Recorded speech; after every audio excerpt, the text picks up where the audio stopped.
हमने धर्म, कर्म, भक्ति, त्याग की बात की। अब एक छोटा सा सवाल जो लोग अक्सर जिन दिमाग में लोगों के चक्कर काटता है कि ये पाप और पुण्य क्या होता है। ये तो पूरा जिंदगी जो है चाहिए ये समझने के लिए कि पाप और पुण्य क्या होता है, पर मैं आपको बहुत आसान लैंग्वेज में समझाता हूँ जो आपको फौरन समझ आ जाएगा और आप हमेशा उसको याद रख सकते हो।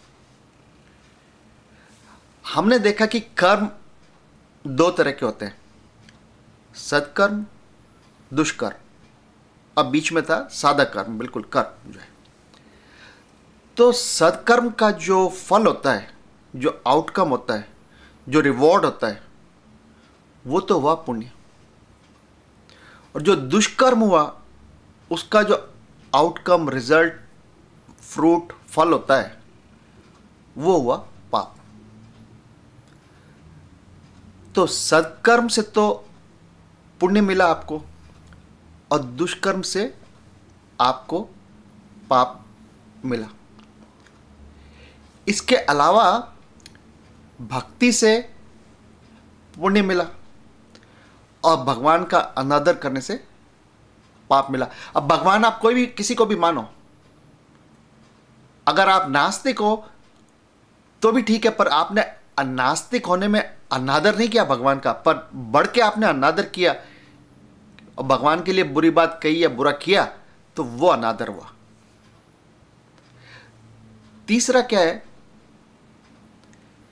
कि जो त्याग था, जो सेवा थी, उससे पुण्य मिला।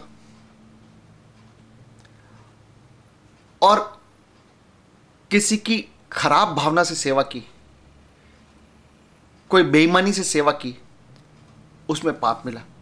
तो पुण्य के जो है, पुण्य जो है वो रिजल्ट है, फल है किन तीन चीजों का? सत्कर्म, सच्ची भक्ति और त्याग और सेवा का। पाप क्या है?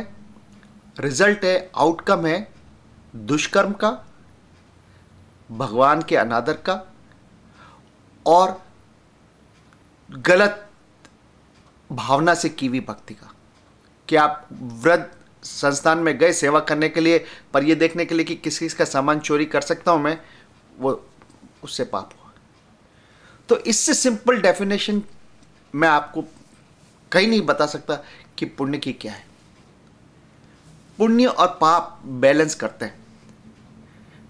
अगर आपके पुण्य बहुत है तो आपकी अंदर की वो जो ज्वाला जिसकी बात हमने की थी, अंतरात्मा की, वो ज्वाला मजबूत होगी।